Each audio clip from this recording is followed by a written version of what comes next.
believe few would say that they could, by a different conduct and superior wisdom, have avoided the misfortunes to which I am the victim. My fate has been governed by necessity, a hideous necessity. It required hands stronger than mine, stronger I do believe than any human force, to break the thick adamantine chain that has bound me, once breathing nothing but joy, ever possessed by a warm love and delight in goodness, to misery only to be ended, and now about to be ended, in death. But I forget myself, my tale is yet untold. I will pause a few moments, wipe my dim eyes, and endeavour to lose the present obscure but heavy feeling of unhappiness in the more acute emotions of the past. I was born in England. My father was a man of rank. He had lost his father early, and was educated by a weak mother with all the indulgence she thought due to a nobleman of wealth.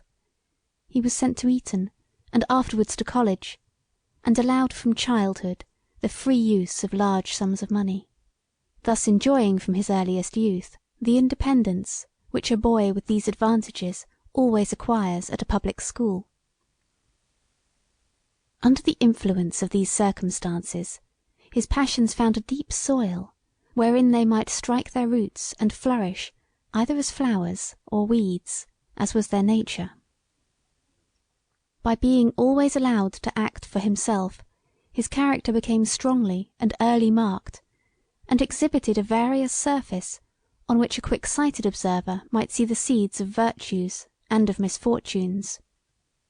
His careless extravagance, which made him squander immense sums of money to satisfy passing whims, which from their apparent energy he dignified with the name of passions, often displayed itself in unbounded generosity. Yet while he earnestly occupied himself about the wants of others, his own desires were gratified to their fullest extent.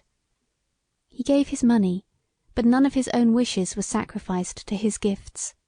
He gave his time, which he did not value, and his affections, which he was happy in any manner to have called into action. I do not say that if his own desires had been put in competition with those of others, that he would have displayed undue selfishness, but this trial was never made. He was nurtured in prosperity and attended by all its advantages. Every one loved him and wished to gratify him.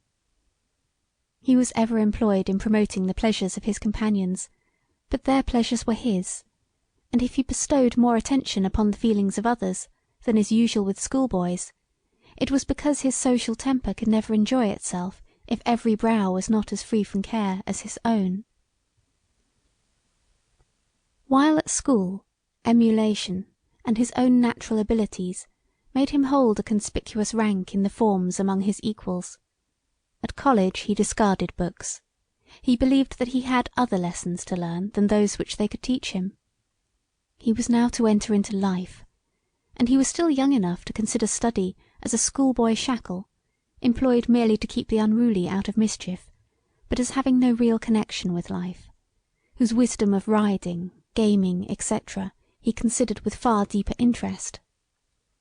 So he quickly entered into all college follies, although his heart was too well moulded to be contaminated by them. It might be light, but it was never cold. He was a sincere and sympathizing friend, but he had met with none who superior or equal to himself could aid him in unfolding his mind, or make him seek for fresh stores of thought by exhausting the old ones. He felt himself superior in quickness of judgment to those around him. His talents, his rank and wealth made him the chief of his party, and in that station he rested, not only contented, but glorying, conceiving it to be the only ambition worthy for him to aim at in the world.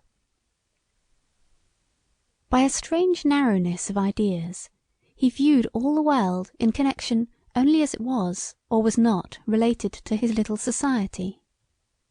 He considered queer and out of fashion all opinions that were exploded by his circle of intimates, and he became at the same time dogmatic and yet fearful of not coinciding with the only sentiments he could consider orthodox.